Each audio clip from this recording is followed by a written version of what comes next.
Who else has a question? Lots of hands. We'll start. Yeah, no, please go ahead. Yep. I'll come back to you, I promise. This way. Good evening, everyone. Hello. My name is Mira Dipeng. I'm the communication officer for NAS Consulting. I'm sure she's looking at me like, I've never seen this girl before. And that's understandable. We've never met. I work for Nazarene Ibrahim, so she's in Durban. Now she was like, my friend is hosting this event, guys. Since you are in Johannesburg, I'm with Andre, is the media officer for the company. Welcome. So since she couldn't be here, she was like, guys, please. She told me she's sending some money. Thank you for being here. So thank you so much for your book, for your story, for your life. I'm a strong believer of God, and I believe that God speaks, because everything that you have said today, I've been thinking about it. I'm like, okay, Mira, you are so young, but you've got so much potential in you. Like, your family counts on you, everyone looks up to you. How do you make it for yourself? And I have a question for you. How do you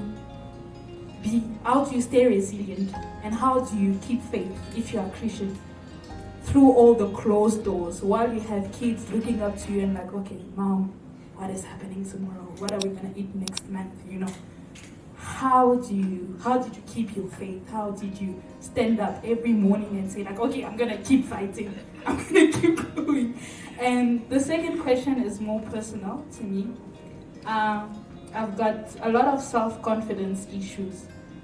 Sometimes people might tell you that, no, you are able to do it, but how do you say to yourself, okay, even if those people say that you are able, how do I tell myself that I'm able to do it? So these are the two questions that I have. Everybody in this room will tell you right now that you have zero self-confidence issues. Right? You speak very well, and I think you've handled yourself. So don't let anybody tell you that ever again, if anyone has, including yourself. Do you want to answer some of the questions? Yes, yes.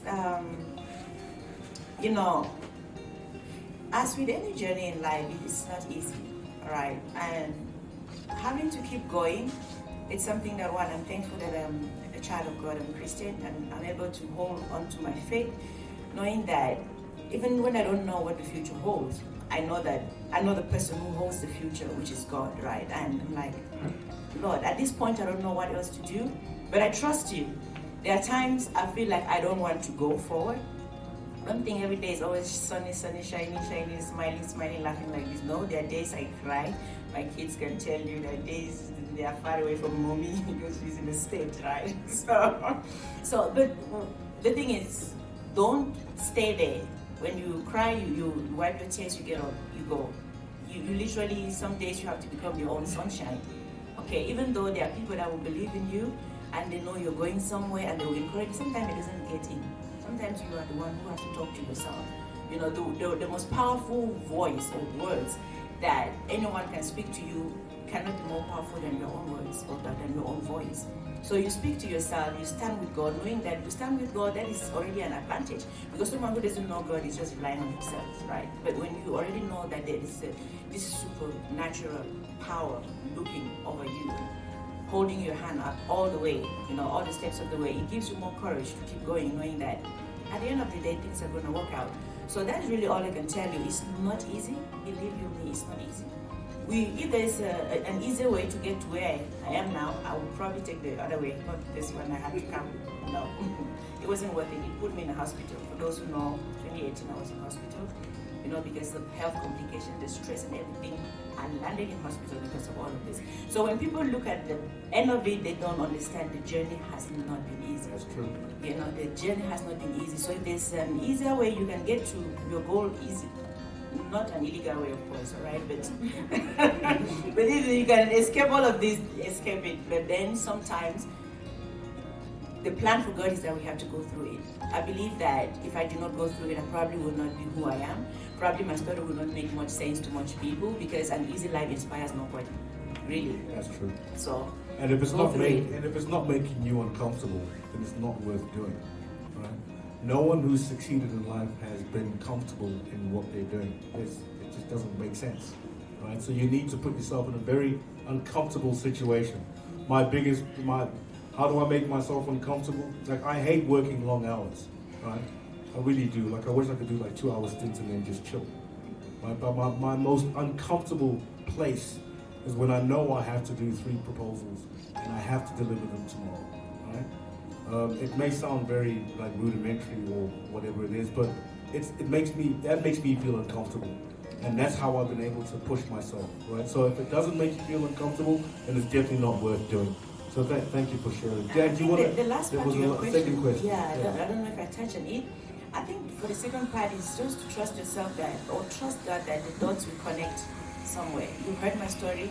I had no clue what I was doing, believe me, for most of the time. So just believe that the dots will connect somewhere. There is a saying that provision does not come before vision, right? So whatever is in your vision or your dreams are, go towards them. Don't wait for provision to come first. Provision will make you sometime at the end or in the middle, sometime towards them. And that is what happened to me. That's been my experience. Most of the people that I've met that have been so influential and so impactful and so supportive with my journey are people I met towards the end. I was like, where were you all along? Where were you? Where were you? Where were you? Other people are asking, where were you? But you know what, because I kept going, that was why I was able to meet them. But if you're sitting back and hoping to meet these people right here, you're not going to meet them. It's not going to happen. So step out. It's going to be hard, but step out. As you keep going, someone is going to recognize you. You might put a post on social media and someone, like, oh, this makes sense.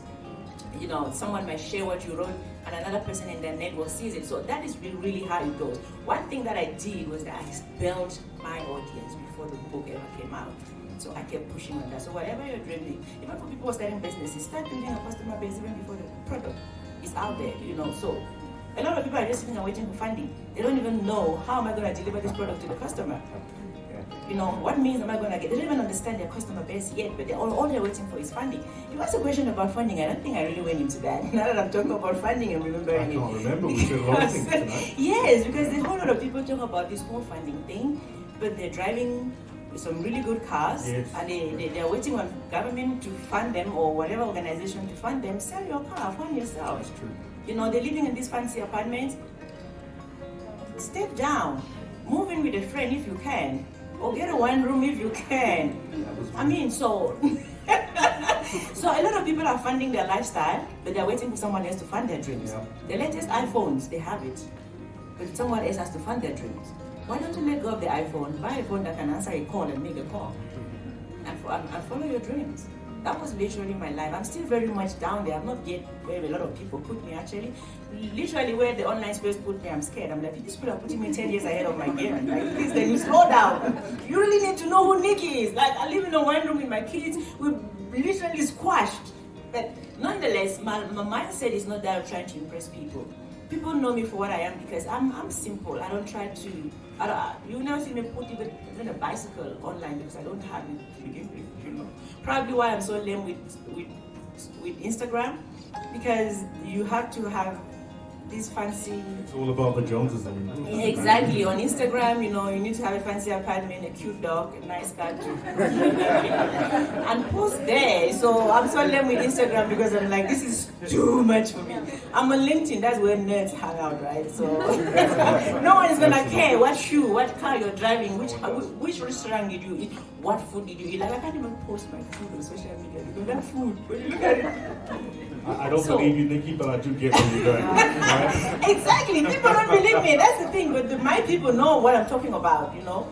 Look, you said something about stepping out, right? And stepping out, it resonates with me. I was talking about doing things that make you feel uncomfortable, right?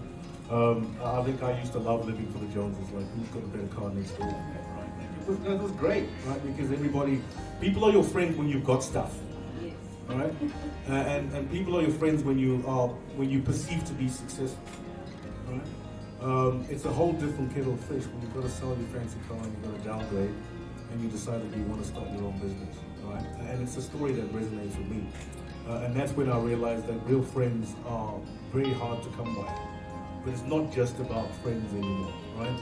It's about you, your family, and what you want to do to society. And that's when my beacon of light came out, because I realized that by making yourself uncomfortable and stepping out, you're actually doing your bit for society, and it's no longer just about you, right? So, and you mentioned, just start your businesses, get up and do it, right? So if you're looking for funding, I don't know, go sell your shoes, right? You never know, you may be able to get that money, may get you into an Uber to your next meeting that's gonna actually open that door, right? So it's the little things that count. You just have to take the step and be brave. You just have to be brave, because no one else is gonna be brave for you. Any other questions? Who's got a question? We've got lots of questions.